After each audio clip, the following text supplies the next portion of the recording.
Hello there, and welcome to a new video for Age of Wonders 4. In this one, I'll guide you through the tomes of the Astral Affinity. I'm going to talk about the contents, give you an overview about what the books are good for, synergies, and major sales points about the tomes themselves. So I hope that at the end of this video, you have a good overview about what these tomes are best used for, and hopefully I gave you a few ideas that you haven't had before. So, let's get started with the Tome of Evocation, your Lightning Tome, Tier 1 Lightning Tome. That sums up the contents of this book very well. You gain access to unit enchantments, Lightning Focus buffs up your spellcasters, and Lightning Blades buffs up your melee units to deal more lightning damage, and Electrify enemies. That's a nice damage over time extra effect. We have Fulmination as a direct damage spell on the battlefield, nice 1-hex nuke with a lot of lightning damage and more electrification chance, and Lightning Torrent as a map spell, dealing even more lightning damage and shredding lightning resistance. So it's a nice preparer because you will deal even more damage in the upcoming fight. So, good stuff. Unit-wise, we got access to the Lesser Storm Spirit, a magic origin unit that is a very cheap and inexpensive shock unit, well protected against ranged attacks. Not shown here, but, you know, they're wind elementals and therefore they are featuring a innate trait that protects from ranged attacks. They also evolve into a tier 3 shock unit, which is much stronger, so either you keep them alive or you use them as inexpensive hand grenades. Either way, they are a cool early access to shock units, which is only available for Dark Culture usually. So that's a really powerful thing on its own. The Evoker is the unit you can recruit at a city, so you got a tier 2 battle mage unit there available via research, which is also nuking targets with the electrifying arc spell. It's straight targets. Sadly, we don't get to choose the other targets, but it's a high chance to electrify. Solid damage overall, easily accessible, so the Tome of Evocation gives you a lot of damage to play around. And as a cherry on the icing of the cake, you get the Channeling Tower, which just cranks out mana as a special province, which is just good. It even cranks out more mana the more conduits you got, and the more astral books you got, the more conduits you can build. So it's just giving you the fuel for all the toys in there. The tier 1 Tome of Warding is the defensive option. Where the Tome of Evocation is all about damage, this one is all about preventing it, mostly. Well, there's one unit to deal damage, the Phantasm Warrior, which is a shield unit, which really unique part is that you got to pay attention to the fact that it is a magic origin unit, but it inherits your racial traits. So basically, it gives you access to a shield unit even if your culture doesn't have that, which can be for many cultures a real nice thing in the early game, especially those who struggle with defensive options. And like I said, it is even a fit to your racial traits, which is a hidden sales point of these guys. We also got a nice support buff thing. Every supporter will bolster your resistance, magic resistance that is, if you have that running, which is amazing, because this just upgrades every single support skill in your support roster. It's a pretty big thing. Mark of Invulnerability is a spell which turns one of your units invulnerable for one turn. Just keep in mind that you can use it only once per battle per unit, so you cannot keep one person eternally invulnerable. But beyond that, it's a real nice button when something bad happens, or you can just bring one of your nasty hard hitters into position. It's a very versatile strategic tool that I love. Magical Wards is just more resistance against elemental damage that never hurts, and as a minor race transformation, it's just easily accessible and has no downsides whatsoever. Static Shield is the spell that you want to use for your defensive units. Whenever somebody whacks this unit, they get stunned. Combine that with something like the Industrious units that have a taunt, and things can get really fun. This is a bit of a situational spell, but if you pull it off and get it into your strategy, it's stupidly strong. Otherwise, it's a bit hard to time it off well. Anywho, we also got here this for bolstering support thing for your heroes support things, but beyond that, your Tome of Warding is ending here. It offers you more than enough defensive options at this point. So let's go over to the Tome of Scrying. This is a tome which mainly buffs your ranged options and provides vision. Also provides access to a really nice unit.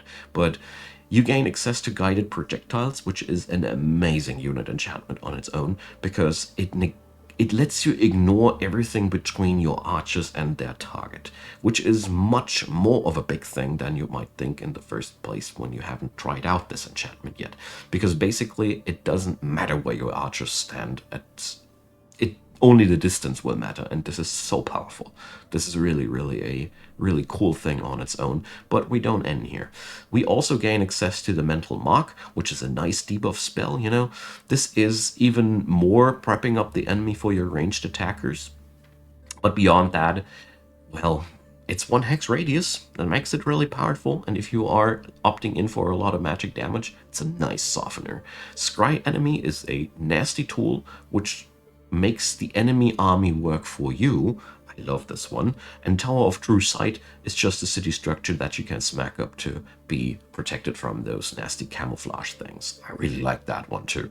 The Watcher is your magic origin unit that is providing stuns. High distance, high damage, debuffing stuns. I love this skill. What's not to love about that? He also comes with a decent damage attack that also is providing demolisher traits. The Watcher is a really cool unit to be there, and if I remember correctly, they bring also True Sight to the battlefield, which is not shown here, but you know, Watchers, big eye things.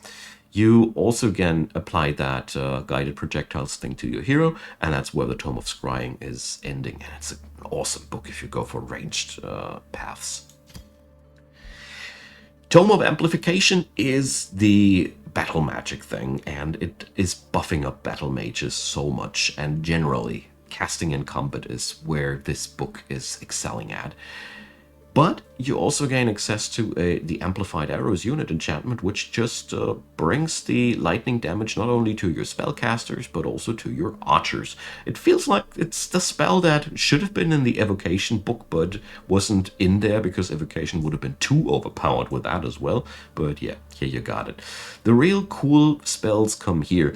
The Amplification Pylon is a sick thing. For one, it's standing there and blasting enemies. For another thing, it amplifies damage of your spells, and it's another one of these inexpensive things that you can just place on the battlefield, which attracts enemy fire, deals damage, and amplifies your damage. So you can use it offensively, defensively, supportive. Lots of usage in that spell. Really amazing.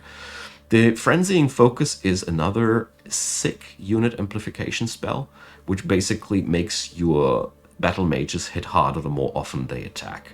End of the story. It's insane in itself. It is a steady supply of strengthening stacks for all your battle mages, and yeah. Amplify Minds is a knowledge income amplifier for your city. This is really amazing. It costs you some city stability, but it brings you ahead in the arms race of research. And, you know, 20 knowledge is a lot, and if you can stomach the city stability debuff, it's amazing. Try it on dark cultures, for example. Really good. Astral Blood is, yeah, more crits, the more casts. Another thing that is applying for your entire race.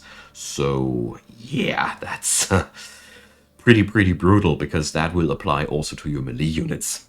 Nice stuff. Ranged and melee units crit more. What's not to like about that? And at the end of the line, Chain Lightning is just another nice AoE spell with a lot of lightning damage that is just randomly spreading, because that's a trademark thing of lightning, I guess. We also gain the Spell Amplification skill here, which is basically the trait of the Amplification Pylon, and Resonance Fields, which are another conduit, cranking out mana, but more importantly, cranking up your battle magic skills, which is super good if you are into that. So, in summary, the Tome of Amplification is amazing if you are into the spellcasting path. There's something in it for everyone. The Tome of Summoning, though, is the first tier 3 tome we're talking about, and it also provides really nice nice things for the magic origin units there. You can summon very powerful magic origin units, and you can buff up your magic origin units quite massively. So we gain Arcane Restoration, a super strong healing spell, which just buffs up your HP for all the magic units. All magic units, that's really powerful. So all the summoned stuff. Arcane Supercharge is just going to make your magic origin unit go Super Saiyan with all the stuff that you'd want. More damage, more defense, more everything. And Arcane Bond is just making use of the enemy magic origin units, so that you can use this book as with this spell alone as a counter against somebody who's utilizing magic units a lot. And the Astral Serpent. Oh, I love this unit. It can just blast into an enemy, it deals point blank AoE, and then it goes invulnerable for a turn. I love this. This is so annoying, but it's very, very powerful. And the Astral Keeper is buffing up your magic origin units. Well, officially it does, but I think it can do this support spell to everybody. And most importantly, the real cool part is you can use this guy as a Healy hand grenade. When he dies, all friendly units will get a massive healing. So I love to use these guys as just something that I don't care about dying, because it will heal everybody else, and it can spread some healing and buffs until it dies, and until then it can attract fire. Really good stuff. We also gain access to the Summoning Well, which is another building for more mana. And here we gain for the first time also knowledge for those conduits. So the more astral books you got, the more conduits you got, and the more synergy with your province improvements you will see, and the more mana and knowledge you'll crank out there. You can also have a Wisp Familiar for your hero, which is always nice because you get another free expendable unit at the beginning of the combat. You don't need to do anything for that. Altogether, if you want to use magic units, this tome is just too good to pass it by. Tome of Teleportation is a very interesting book. At the first glance, you would think it is all about mobility, but it's not only. You can do a lot of other things there. So first off, of course, let's talk about the mobility options. Mass Recall can teleport an entire army back to a city, which is just so annoying to deal with, because it gives you so much safety to explore the world. If you have enough mana, you can defend your cities, which is an amazing spell all on its own. Emergency Teleportation is a battle option which teleports one unit wildly away. Wait a sec. Oh no, this is not a random one. I botched up that one. No, it is a emergency teleport, like the name says. You teleport away and you heal. And you also gain access to the phasing enchantment, which allows your mages to teleport around. So yeah, there's a lot of mobility in there, but the Astral Trade Relay is an income source, a massive one too. Put that into every one of your cities, and it makes up for all those provinces you need to turn into conduits, because you really will notice at some point that all those conduits hinder you from building all those other economy buildings. So the Astral Trade Relay can mitigate that problem a little bit, and so does the Chrono Gate, because it is also providing you another nice income source. It is not for the economy things, but it is very, very useful because it is a cheap teleporter. It is, again, more mana and knowledge. So altogether, there's a lot of income sources here.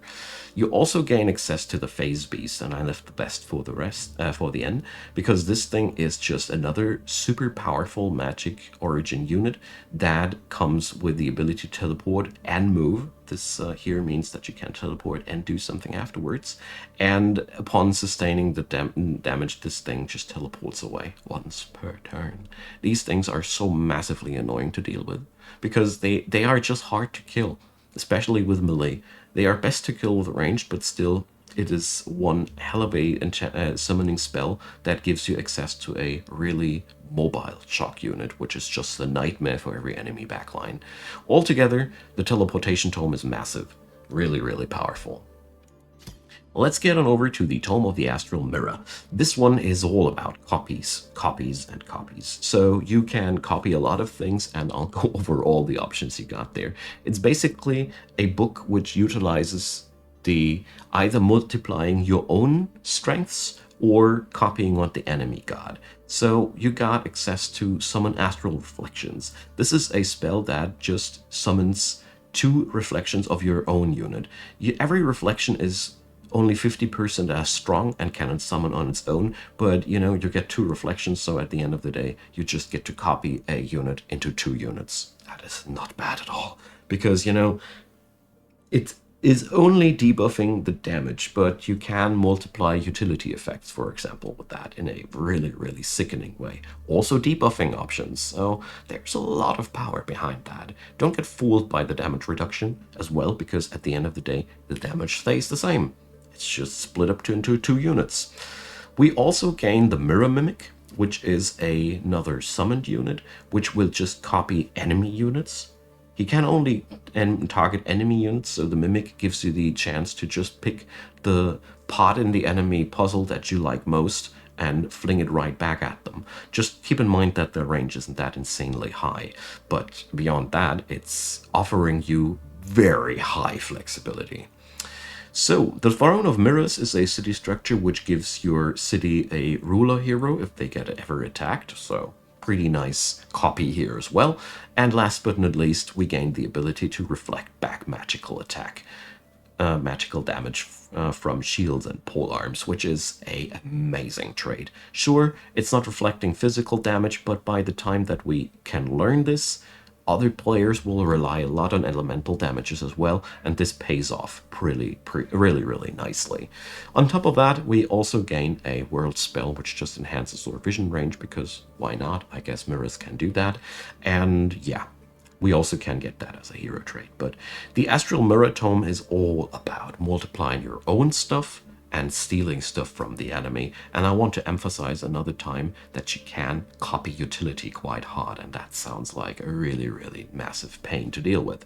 So the Astral Convergence Tome is not about copying anything, it is about using raw mana. It is a very versatile book which offers a lot of variations to hurt your enemy, but it's mostly about that and buffing your own units a little bit. So first off, I want to point on the Astral Attunement, Major Race Transformation, but it makes your units able to pass through obstacles, which is amazing, because this is just an advantage, no disadvantages applied, and you gain mana and knowledge per population, which just is very massive for every spellcasting culture.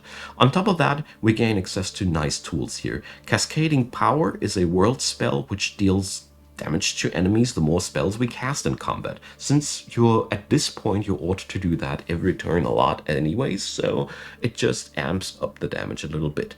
Astral Shattering destroys an entire province and creates marauders in the enemy area. This is a real pain to deal with, because it just blasts away parts of the enemy economy, really good against tall players. Explosive Manifestation just gives you access to a battlefield summon that explodes around it. What's not to like about that? Hand grenade summons. And last but not least, we have a Siege Project that just nukes enemies, 30 damage per turn on the defenders, and the best part about it is towers are denied by that. Really powerful Siege Project. And last but not least, we can bolster up our hero insanely with the Arcane Surge thing, because your hero will turn into a real powerhouse if you keep casting, and once these buffs are all stacked up, this is nasty. Really nasty. Because it's all happening passive, and it doesn't need any attention from you except for following your game plan. I really love this book. So if you're into spellcasting, and if you liked Amplification Tome already, this one rounds up your abilities in spellcasting, and also nasty map manipulation, and another really cool summon. The Tome of the Archmage is the pinnacle of the Astral books, and it is just, wow. Well, let's go over the spells. It is just something for every occasion, and I felt like it's one of the most powerful tier 5 books that I looked over. So we got Time Stop, a 1 hex radius you don't move for a lot of people, therefore, stuns, flanks, and shreds evasion. So it just marks one squad for death and stops them in their ranks. Amazing debuff spell. Astral Travel makes your leader available anywhere where you want him, which is really, yeah, useful, to put it into easy words. And Cosmic Overdrive will turn all your magic units into monsters, 30 freaking percent more damage, and 48 movement speed, making them faster on the world map and in combat. So super powerful if you love Magic Origin units. And the Disruption Wave, my god. This is such a spell where I feel like this is overpowered, okay? It disables enemy unit enchantments. That alone, by the point that we reach tier 5 tomes, everybody is cranked up with unit enchantments. This is a huge debuff on itself. You also dispel all positive status effects on the enemy, and your own army is cleansed. So basically, it allows you to perform a surgical strike whenever you need it. You can soften up the enemy, shrug off whatever they did for you, and strike them right where it hurts. I feel like this spell is unfair, because it is just good against everybody. But you got it if you have this book. So last but not least, we also gain a nice hero trait, which just makes him auto-crit on magic attacks. So the best way to beat an Astral player who's aiming for that book is to stop him before he hits that book, because every one of the options inside there are insane. But if you can, the Disruption Wave is much stronger than it looks at the first glance, because it cripples the enemy at a crucial moment, and you get to choose when that crucial moment is. Alrighty, so I hope you found that list here helpful. Feel free to leave me your comments. Feel free to point out any nifty synergies that I haven't found so far, so everybody has a win when he scrolls through the comments. And leave a thumbs up if you enjoyed. Consider subscribing. I'd be delighted if you checked out the playlist link down there below, leading to all the Age of Wonders 4 info videos I made so far.